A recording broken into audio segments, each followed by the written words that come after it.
Olá, estamos de volta ao canal que rola na Geronto para debater mais um tema sobre a questão do envelhecimento e da gerontologia. Hoje nós trouxemos aqui a professora Adriana Polacchini do Vale, que vai falar para a gente sobre o impacto das ondas de calor na saúde das pessoas idosas.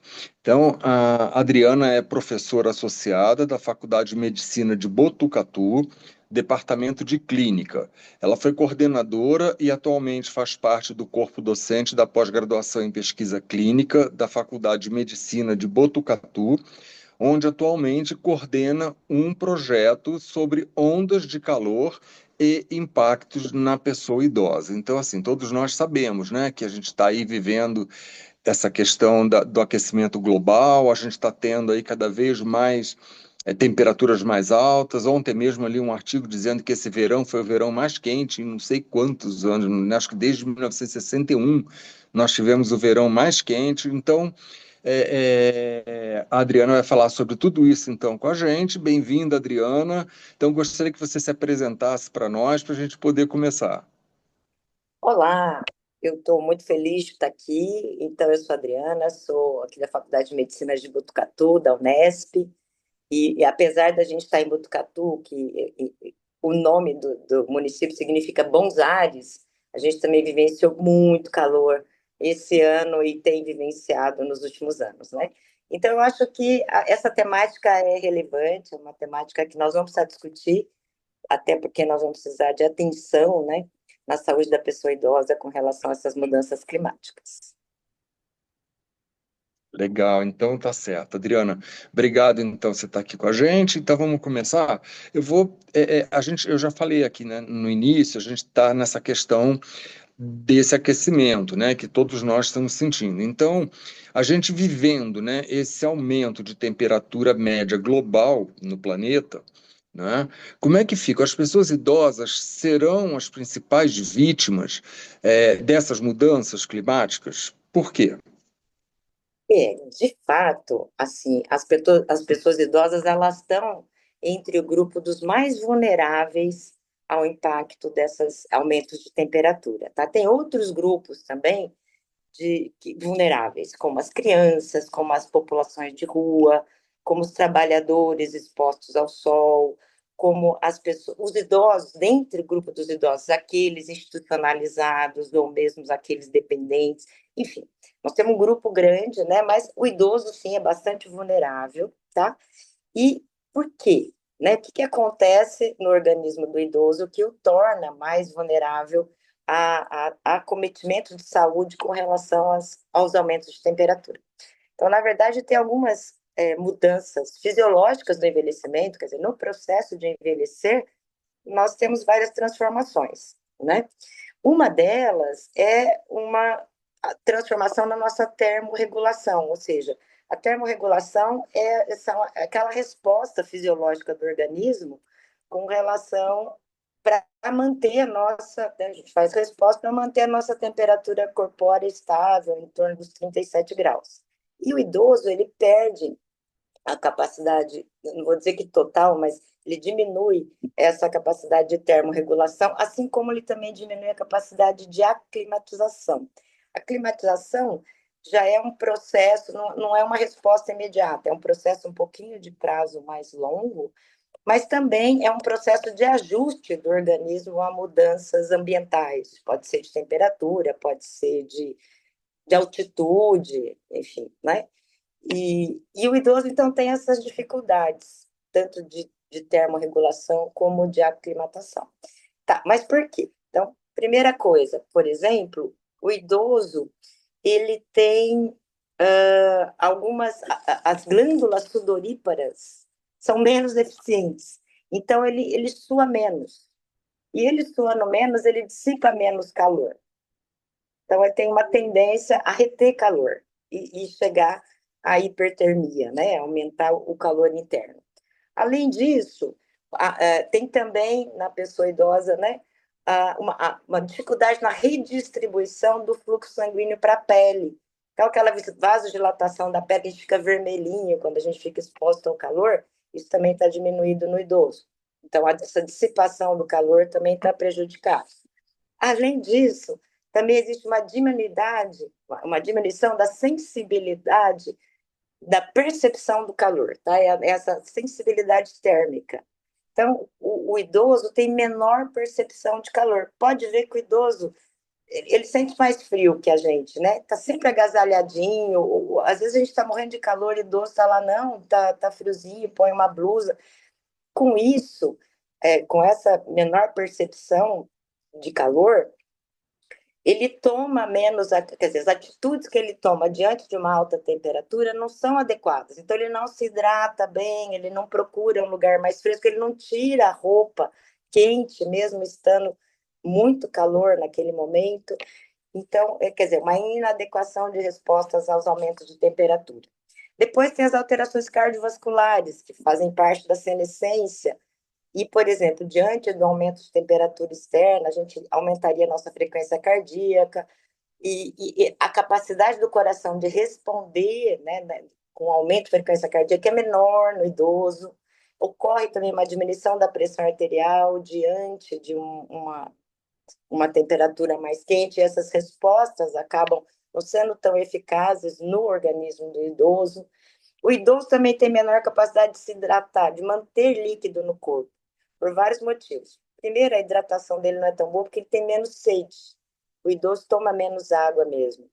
Os receptores, né, centrais no hipotálamo para percepção da sede estão diminuídos, então ele sente menos sede mesmo. Além disso, o idoso tem alterações, por exemplo, de função renal. Então, vamos dizer assim, a filtração renal é menor, então acaba que você tem uma alteração da diurese, concentra menos, perde mais água, porque você tem uma diminuição do hormônio antidiurético. Enfim, tem um conjunto de fatores que fazem parte do envelhecimento, dentro do envelhecimento saudável, não é uma doença, mas são características dessa fase da vida que nos torna mais vulnerável ao calor, porque a gente vai ter, como idoso fala a gente, porque eu já estou nessa também, vai ficar, por exemplo, tem mais tendência à hipertermia e, portanto, menos tolerância a esses aumentos de temperatura, com mais chances de adoecimento. Uau! Olha, aqui nós estamos nesse grupo seleto dos 60 a mais, viu? Todos nós, e eu prestei muita atenção no que você falou e vi que a situação é muito séria. Nós estamos vivendo um tempo muito difícil quando falamos em planeta, falamos humanidade, a gente precisa ter consciência disso. A propósito, em novembro, não é? Aqui no estado do Pará, em Belém, vai sediar a famosa COP, né, 30, que é uma conferência das Nações Unidas sobre mudanças climáticas. E o Brasil está neste compromisso, está nesta página, se é que a gente pode dizer, e a COP é um evento mais importante do mundo sobre o tema. Eu vi que você falou já alguns efeitos que isso causa no corpo, no organismo da pessoa idosa. Mas agora vamos um pouquinho mais para frente. Veja, se o aquecimento global continuar do ritmo que está, e Brasil, São Paulo, nós passamos um pouco disso, né? A civilização estará, ao longo prazo, no caminho de uma catástrofe. Essas ondas, né, letais de calor, fogo, vão se intensificar e a gente poderá viver temperaturas acima de 40 graus, né? No nosso caso é o Celsius, né? Vão se tornar mais comum e mais duradouros. Assim, pensando em nós como humanidade, você acha que isso contribuirá para a nossa extinção, uma vez que você já considerou o impacto e as consequências que isso traz? Você já disse que não é só o grupo das pessoas idosas, mas como estudiosa do assunto, como a pesquisa que você está desenvolvendo, qual é o impacto disso, especialmente na saúde, se você quiser dizer, em outras áreas da vida, o que isso vai implicar? A gente terá uma cidade que comporte toda essa mudança? Há muitos anos atrás, eu li um livro que chama-se Não Verás País Nenhum, em que o autor imaginou um mundo futurista que não tinha nem sombra para a gente se esconder por conta do que nós fizemos com o planeta. Eu queria que você nos desse um pouco, Adriana, de que nos espera se a gente não fizer nada, que depois, lá no final, você vai dizer o que a gente precisa fazer. Por favor. Bom, Marília, olha, de fato, a gente teria impactos importantíssimos na saúde, não só humana, como na saúde animal, como na saúde vegetal, enfim, a gente seria muito catastrófico, porque, veja, as adaptações, né, a gente demora gerações, anos, décadas, às vezes séculos, para conseguir se adaptar um organismo vivo a mudanças, né? Então, como eu disse, né, o fato da gente já ter, por exemplo, o ser humano, o mais jovem, talvez ele tenha condições de aclimatização, ok, mas o idoso, por exemplo, ele já não consegue ter essas respostas de longo prazo eficazes. Então, sim, quiçá se adaptar, né? Então, eu acho que sim, a gente tem uma tendência a ter prejuízos de todas as vidas, né? Na questão da saúde animal, a gente tem que pensar, isso a gente já tem visto, né? Que de repente, por exemplo, tem faltado alimentos, né? Ou mesmo o ovo está mais caro por conta que as galinhas não estão produzindo tanto por causa do calor. Enfim, então, os animais, por exemplo, que vivem em pasto aberto, né, que eles não têm aonde se proteger daquele aquecimento todo o metabolismo animal, né, que não é exatamente igual ao humano, mas é muito próximo, eles têm também perdas de líquido, eles têm também desidratação, eles têm alteração da sua homeostase e da sua produção e da sobrevida, inclusive. Né? E eles não têm muito onde tomar, se hidratar mais, né? Porque eles nem sempre têm um rio, ou às vezes a água também não vai estar lá, porque a gente está tendo, né, as crises hídricas. Então, sim, eu acho que é um cenário muito assustador, que creio que a gente precisa se conscientizar, falar disso. Então, por exemplo, hoje aqui a gente está, né, não é que a gente está querendo ser apocalíptico, né, catastrófico, absolutamente. Eu acho que a gente precisa falar disso, justamente para pensarmos juntos soluções de curto, médio e longo prazo, para que todos possam desfrutar da vida, né? Particularmente na saúde humana, né, e especialmente na saúde da pessoa idosa, temperaturas acima de 40 graus são muito inviáveis. Os indivíduos vão adoecer mais. E quais seriam as doenças que iriam ser, que são, né, que isso já tem evidências científicas, diante de altas temperaturas, quais são as doenças que mais acometem a saúde humana e que com muito maior vulnerabilidade o idoso, né? Primeiro são as doenças cardiovasculares. Então, justamente o calor excessivo, ele sobrecarrega o coração, justamente porque a gente acaba aumentando a frequência cardíaca, então você tem uma sobrecarga para esse órgão, e muitas vezes, e a pressão tende a baixar, porque você está desidratado, a pressão. Esse conjunto de obra favorece muito o aparecimento, por exemplo, das doenças isquêmicas, como infarto agudo do miocárdio, como acidente vascular cerebral, que são dois eventos que mais acometem, especialmente os idosos, que estariam mais vulneráveis pela própria senescência cardíaca, do sistema cardiovascular. Além disso, né, muitas doenças respiratórias também se agravam com altas temperaturas. Com o calor excessivo, ele também aumenta a concentração de ozônio, ele aumenta a concentração das materiais particulados, com isso ele prejudica ainda mais as pessoas que já têm uma doença pulmonar prévia como asma, uma doença pulmonar obstrutiva, e agravando os quadros. Então, descompensações de doenças prévias, quer dizer que aqueles indivíduos que já são adoecidos por algum motivo, uma doença pulmonar, uma doença cardíaca, eles têm desfechos negativos nesses momentos de altas temperaturas. Mesmo eventos trombóticos, por exemplo, que a gente acaba aumentando a viscosidade do sangue.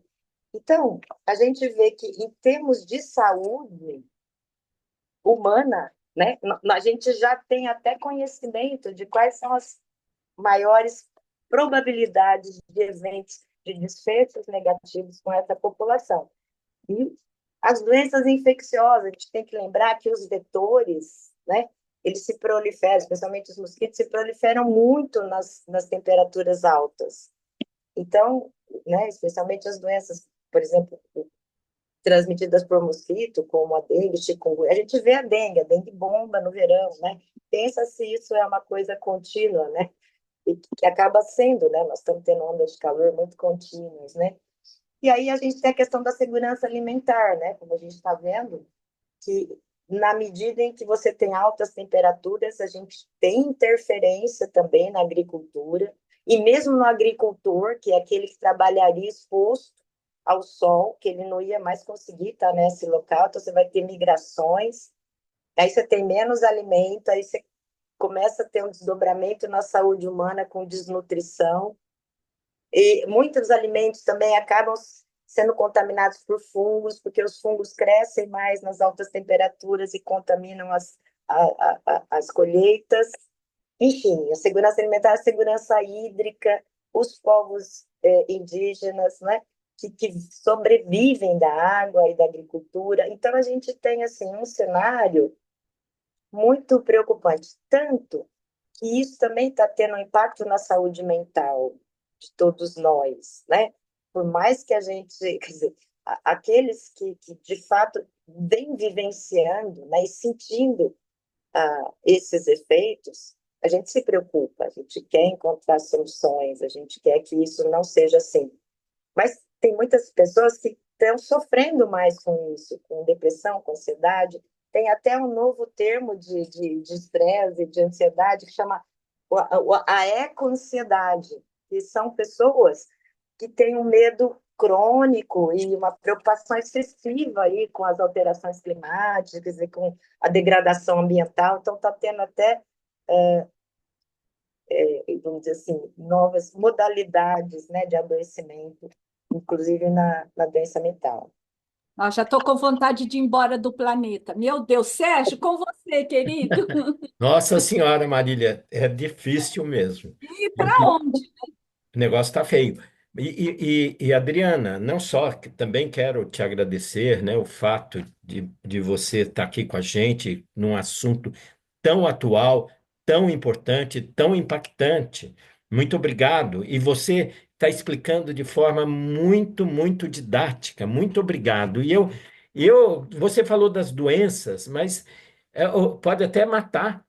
Não é? É isso que eu queria te perguntar. Mortalidade, porque as mortes relacionadas, então, ao calor extremo, ao calor em geral, nas pessoas idosas, estão ficando acima das expectativas? Sim, elas estão, infelizmente. No passado, né, e num passado não tão longínquo assim, a gente já sabia que o frio matava, né?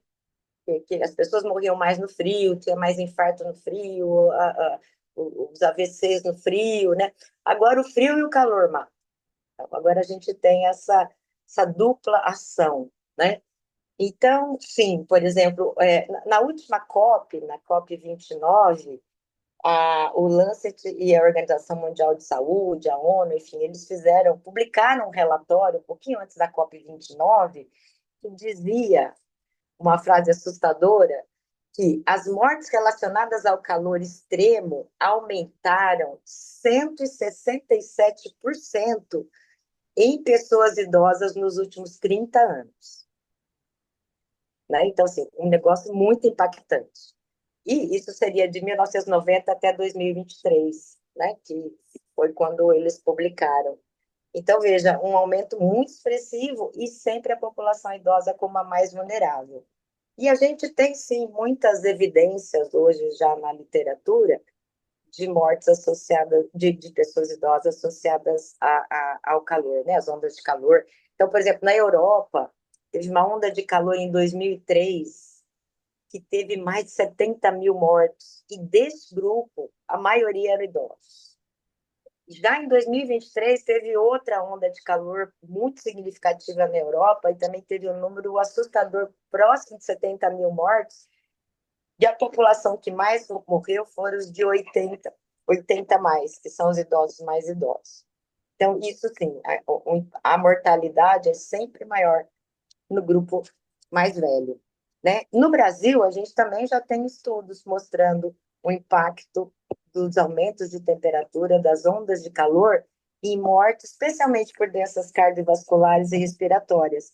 Então, já foram publicados estudos relativos ao município de São Paulo, relativos à Grande São Paulo, né, região metropolitana, relativos à região Amazônia e no Rio de Janeiro.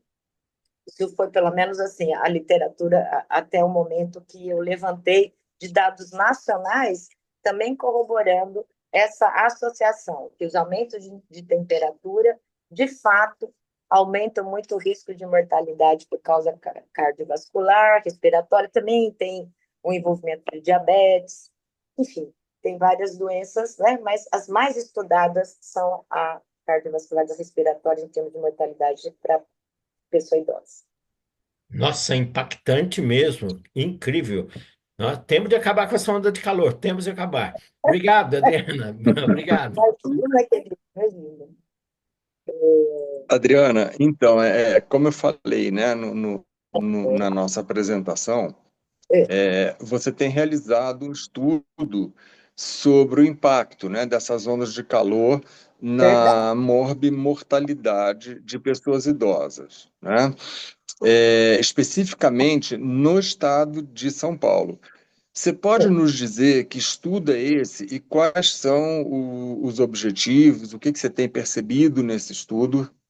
Aham. Na verdade, assim, a ideia, né, surgiu justamente pela percepção de tanto calor. Eu falei, gente, se a gente está passando mal, né, se a gente se sente muito incomodado nessas ondas de calor, quiçá os idosos ou os dependentes, enfim. Então, foi uma pergunta de vivenciar mesmo, falar, nossa, como é que isso está acontecendo? E, claro, já na literatura já existe, como eu já falei, essas evidências de associação entre tanto aumento de internação quanto de mortalidade da pessoa idosa durante as ondas de calor. E a gente escolheu estudar isso no estado de São Paulo, e usamos, né, essa unidade geográfica, o estado, mas dentro do estado a gente está dividindo o estado de São Paulo em várias micro-regiões, que seriam os departamentos regionais de saúde.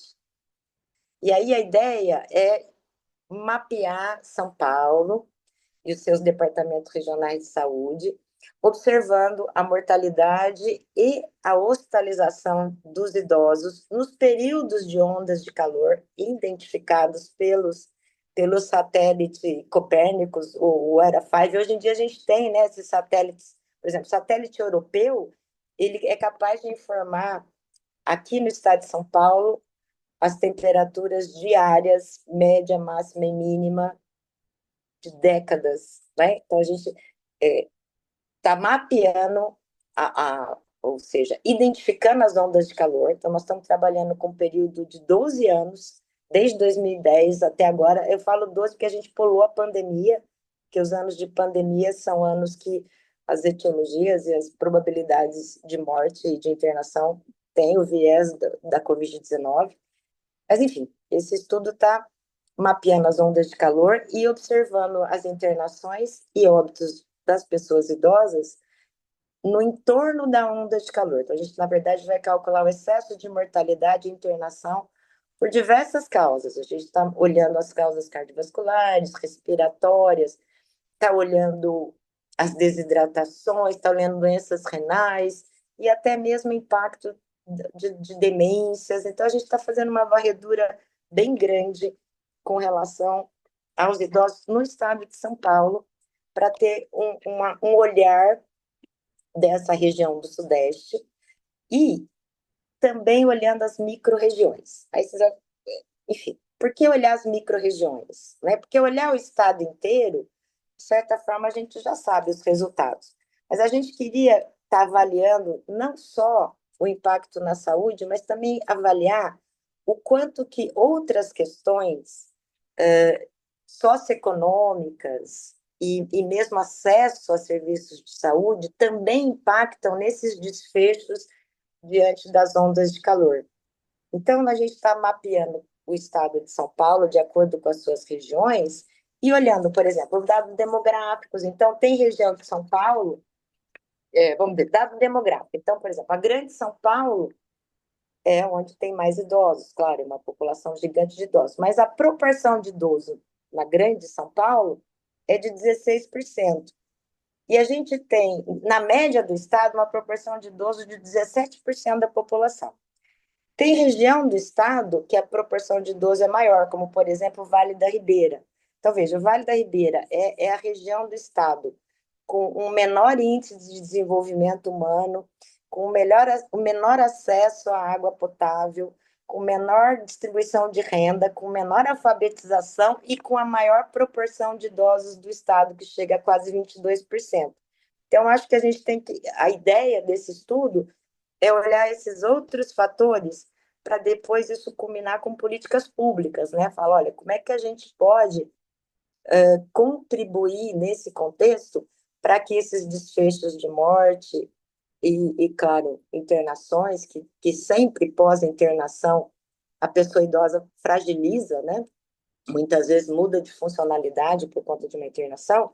Quer dizer, o que a gente pode fazer para não chegar nesses desfechos tão negativos nessas populações e olhando, então, para todos esses fatores. Então, a ideia desse estudo a gente está contribuindo com essa proposta.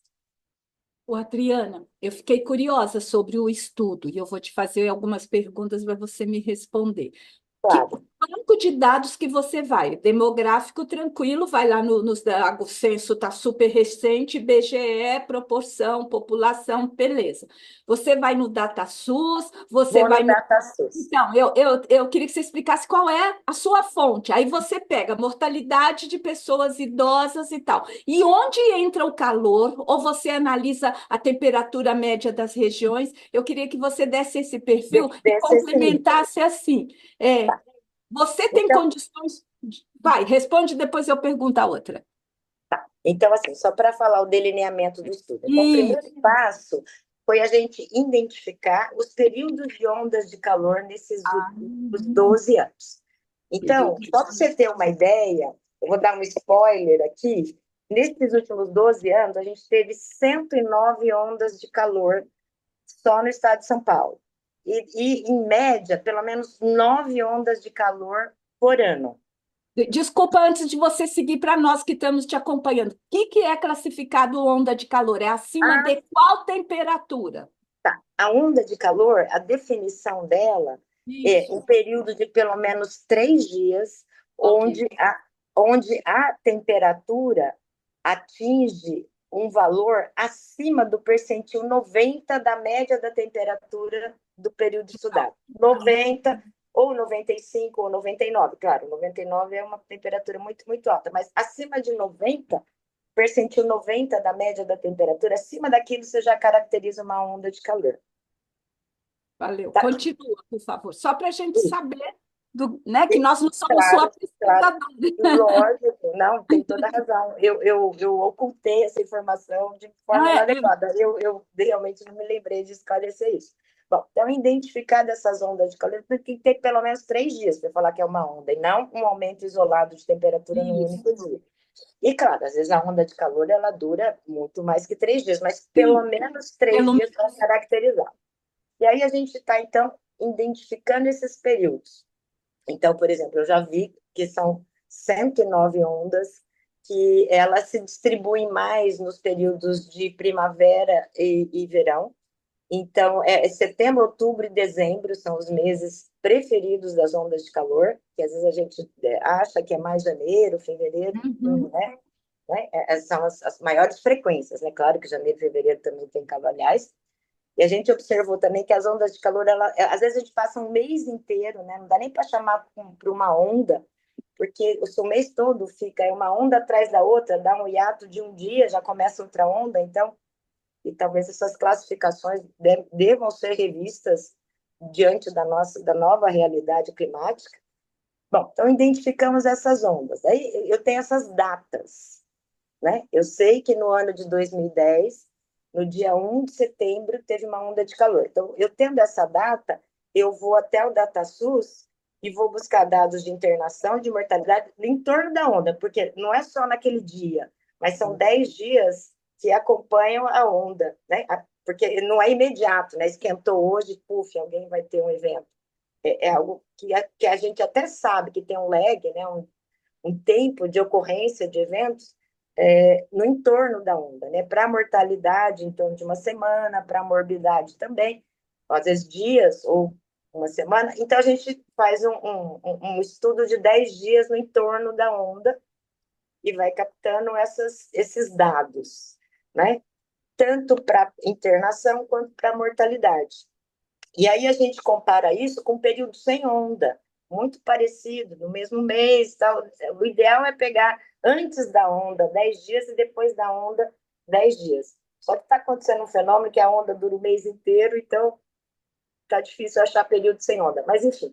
E aí compara, né, como se fosse um período sem onda, um período normal, vamos dizer, e o com onda, um excesso de calor. Então, a gente compara essas duas, faz um excesso de internação, um excesso de mortalidade com esses dados. E assim a gente está trabalhando em cada onda. Tem que ser um estudo bem longitudinal, de longo tempo, para que você possa, de fato, observar a associação. Então, a gente está nessa fase, né? A gente já identificou as ondas, a gente já coletou os dados do DataSUS com relação à morbidade e mortalidade, a gente já também avaliou os dados demográficos, socioeconômicos de toda essa população, agrupando por unidades de saúde, e agora a gente está analisando esses dados, fazendo cruzamentos, verificando associações. Esse é o estudo que a gente está fazendo aqui. Muito trabalho. Sabe o que eu fiquei a pensar? Nós temos aqui no estado de São Paulo, para quem é fora de São Paulo, regiões que já são tradicionalmente muito quentes, né? Estou pensando lá Presidente Prudente, né? Ribeirão, Araçatuba, tem umas, não é onda, tem regiões quentes. E o seu conceito de onda de calor é perfeito, que eu falei assim, tá, então eles já nasceram, cresceram e envelheceram já no lugar quente, mas o seu conceito de onda é perfeito, e aí ilustre dá para comparar. Perfeito. Exato. É Muito além. Claro que regiões mais quentes e mais úmidas, elas acabam tendo mais impacto ainda. Mas sim, mas é sempre comparado com com aquelas temperaturas, né, daquele período. Mas é interessante que no estado de São Paulo, embora a gente tenha modificações, assim, não é homogêneo, né? A gente tem regiões mais frescas, um pouco mais quentes e tal, mas as ondas de calor, elas aconteceram de forma homogênea no estado todo sempre. Nós estamos fervendo. Não é? Não, pode ver, você está quente aqui, está quente aí, está quente lá. Claro, pode ser que o seu quente seja um pouco mais quente, mas para mim também está tendo uma onda de calor de acordo com a minha média. E a sua, né? Então elas têm sido homogêneas, né? E, claro, eu acho que a gente vai encontrar que tem várias questões que influenciam, né, nas regiões. Então, por exemplo, a urbanização.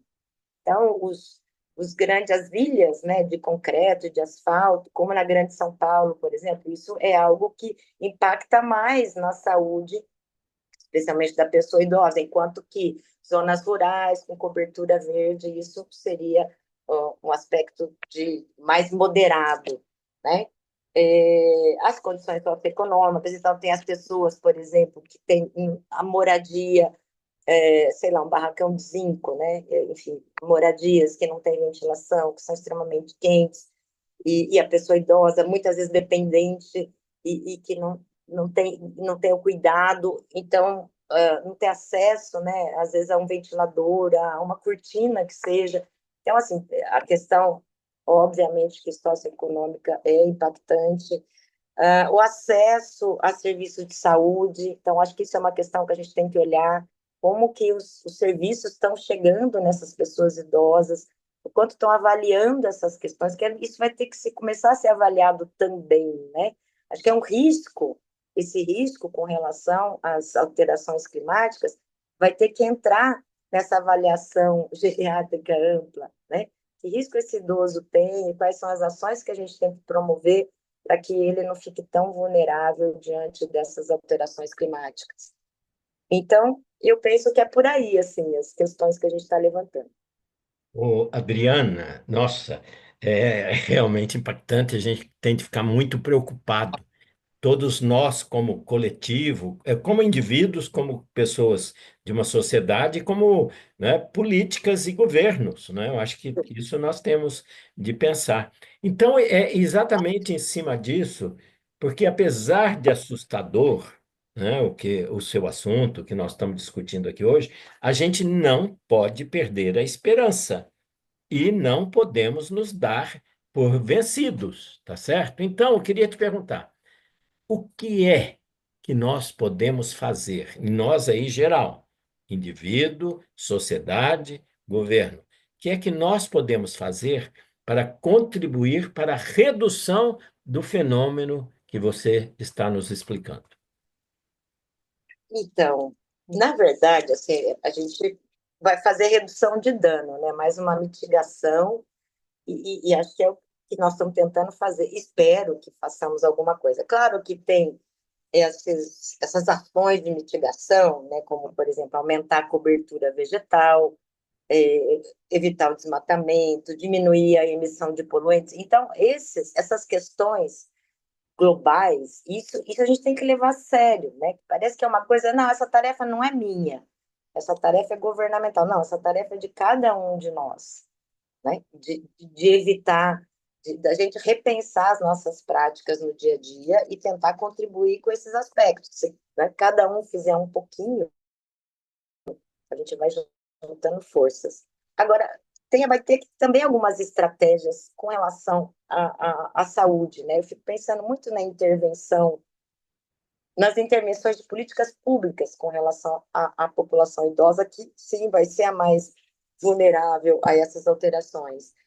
Então, eu penso que em termos de saúde pública, tem várias coisas que a gente pode implementar, né? Na verdade, com relação à linha de cuidado, né, da pessoa idosa, que isso tem já tem uma proposta, né, do Ministério da Saúde para uma linha integral, de cuidado integral da saúde da pessoa idosa, e essa linha no SUS, né, e essa linha ela começa na atenção básica, aonde o agente comunitário vai fazer o cadastro do idoso, né, ele vai mapear o território e vai fazer o cadastro do idoso. E nesse momento, faz-se, de certa forma, uma avaliação ampla, né, daquela pessoa idosa, coletando dados. Né? Então, eu acho que nesse processo, então, isso já está estabelecido, é uma ação da atenção básica, né, nessa população, olha, na população geral, né, estou pensando na pessoa idosa, que é o nosso foco aqui de assunto hoje. Mas, por exemplo, o agente comunitário, ele pode incluir a identificação de risco, claro, vai incluir a identificação dos riscos gerais, vai classificar aquele idoso como robusto ou frágil, como dependente ou independente, enfim, tem toda uma avaliação, mas também com riscos em relação aos calor extremo, às alterações climáticas. Por exemplo, junto com essa avaliação, pode fazer uma avaliação das doenças que ele tem. Então, por exemplo, paciente que tem hipertensão, doença cardiovascular, vai ter mais risco. Pode fazer uma revisão de medicamentos, então aquele que toma diurético, fala, nossa, na hora que fizer muito calor, ele toma diurético, já não vai tomar água, vai desidratar mais. Enfim, sempre, é isso que eu estou dizendo, de fazer essa avaliação de risco também focada nessas questões. Mesmo olhar para o ambiente daquele idoso, será que ele tem acesso ao cuidado, claro, né? Sempre olhar acesso ao cuidado, que daí aciona questões sociais, né? Aciona também assistência social para ver se tem suporte social. Por exemplo, no dia de calor, quem que vai dar água para aquele indivíduo? Quem que vai verificar se ele não está batendo sol nele? Quem vai tirar a roupa de frio, porque ele estava com frio antes, mas agora está muito quente? Quem que vai levar ele para uma sombra ou ventilar melhor aquele ambiente? Enfim, eu acho que são questões que são viáveis, né? É só incluir esse olhar dentro de uma avaliação inicial, né? Na hora que você vai no ambiente que o idoso vive, depois produzir planos de ações personalizados, né, para saber o que fazer com cada um deles. Deixar canais de comunicação viáveis para esse idoso. Olha, quando tiver, o que nós vamos fazer quando tiver, para onde você vai ligar quando tiver, claro, qualquer intervenção, mas como que nós vamos nos comunicar quando está um calor extremo, para tomar medidas de proteção. né? Deixar canal de comunicação, orientar as famílias, deixar esse conhecimento que é preciso hidratar, que precisa ter os cuidados com as roupas, né? Que precisa deixar o idoso em locais mais ventilados, enfim, toda essa orientação, né, de conhecimento dos cuidadores, dos familiares. Então, eu acho que a educação, né? A gente começar a falar disso em mais cenários, para que isso possa se transformar em uma prática. Eu acho que agora isso vai fazer parte do nosso cotidiano, mais uma ação que a gente vai ter que implementar né, na nossa prática de profissionais da saúde voltados para essa questão. Então, eu penso que tem, sim, as questões, as ações, né, que seriam mais globais, né, que aí envolve a nossa parte cidadã, e tem a nossa parte profissional da saúde, que a gente precisa, sim, falar disso, é, cobrar, né, políticas públicas. Então, por exemplo, a questão da água é uma coisa que é assustadora, quer dizer, como assim uma população vai ficar sem água potável? Hoje existe, no estado de São Paulo, populações que não são totalmente assistidas com água potável. Então, diante de uma crise dessa, né, que vai faltar água, crise hídrica, e tem populações que não têm água potável. Isso nós estamos falando de São Paulo, né? Enfim, então são políticas públicas que a gente vai ter que incentivar que sejam efetivadas, né? Então, acho que é por aí, gente. Eu acho que eu falei muito aqui já, deixei vocês aí só assustados. Não, Adriana, que isso, foi ótimo. Assim, você trouxe bastante conteúdo, né, sobre essa questão. Então, assim, a gente agora está no final, né, da nossa conversa. E eu queria, então, mais uma vez agradecer que você está aqui com a gente, né, e trazer esse tema tão relevante aí que todos nós estamos passando, né, enquanto seres humanos que vivemos nesse planeta, né, e que envelhecemos, né? A gente vê que o mundo está envelhecendo, então a gente tende e está aquecendo, então a gente tende a ter esses problemas agravados, eu imagino, né? Então, assim, parabéns também pela tua pesquisa, que é de grande relevância, e assim, que sirva, né, de um exemplo para que a gente possa trabalhar a educação, né, principalmente de profissionais que trabalham com idosos, né, com pessoas idosas, e políticas públicas, né, que eu já acho aí um pouco mais complicado, porque a gente está vendo aí um crescimento grande, né, de governos negacionistas e que diz que aquecimento global é bobagem, enfim, a gente está vendo isso, né? Então, assim, eu entendo que o caminho vai ser mesmo pela educação na questão mais pessoal e micro, né? E não macro. Mas é o caminho, né? É o caminho, para a gente seguir. Então, como o nosso canal é um canal que tem uma abrangência grande aí com pessoas idosas e também com profissionais de saúde, é muito importante nessa sua fala para que chegue nesses profissionais, né, e que a gente coloque isso aí como medidas, por exemplo, em cursos de cuidadores de idosos, cursos de familiares, enfim, né, para que a gente possa disseminar essa ideia e começar pelo pequeno, né? Então, assim, na família, né, nas instituições, que as pessoas comecem a prestar atenção a isso, né? Então, eu queria te dar a palavra para você fazer uma consideração final e a gente encerra. Perfeito, olha, eu creio que assim, o assunto, embora seja alarmante, eu acho que a gente precisa ter esperança e sempre acreditar, né, que é possível a gente mudar o rumo, né, de todas essas questões, então não perdemos as esperanças. E queria agradecer a oportunidade de estar falando sobre esse tema aqui. Muito obrigada pelo convite. Eu espero que tenha sensibilizado mais pessoas com relação a essa questão e que isso possa, sim, né, movimentar, né, isso vai em espiral, né? A gente começa aqui, isso vai movimentando todo um movimento mesmo para que as coisas possam ser diferentes e a gente tenha desfechos mais positivos com relação às alterações climáticas aí. O Carlos, eu queria falar uma coisinha para a Adriana e para todos nós. Adriana, muito obrigado por sua fala consistente. Mas eu queria lembrar a todos nós, se não controlarmos as mudanças climáticas e essas ondas de calor, todos os seres vivos serão impactados. Todos, seres humanos, os animais e os vegetais. Vamos tomar consciência. Adriana, muito obrigado. Eu que agradeço, viu? Marília, quer falar alguma Eu coisa? também quero te agradecer, viu, Adriana? Muito obrigado, porque você, assim, compartilhou, e eu gosto da palavra compartilhar, né?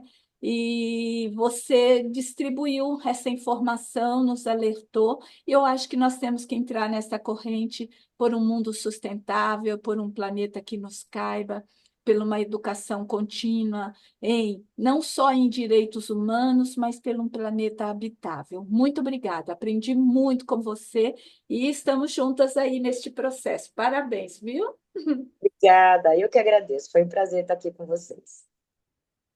Então, gente, hoje a gente está encerrando esse episódio, que foi com a Adriana, que veio falar sobre essa questão das ondas de calor e pessoas idosas.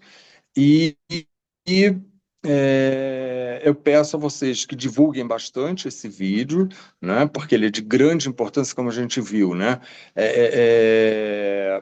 A gente vai ter que começar por baixo, então, assim, eu queria que todos os profissionais de saúde que estejam assistindo a esse episódio pensem nessa questão com muito carinho, né, porque é uma questão séria e que pode evitar aí que a gente tenha grandes casos aí, né, de morbidade e mortalidade de pessoas idosas que poderiam ser evitadas, né? Então, a pesquisa da Adriana, uma pesquisa de fundamental importância, mostra isso para a gente. Então, mais uma vez, Adriana, obrigado a todos que estão nos assistindo. Quem não está inscrito no canal, se inscreve e dá um likezinho lá, dá uma curtida, que ajuda bastante a gente, tá bom? E até a próxima.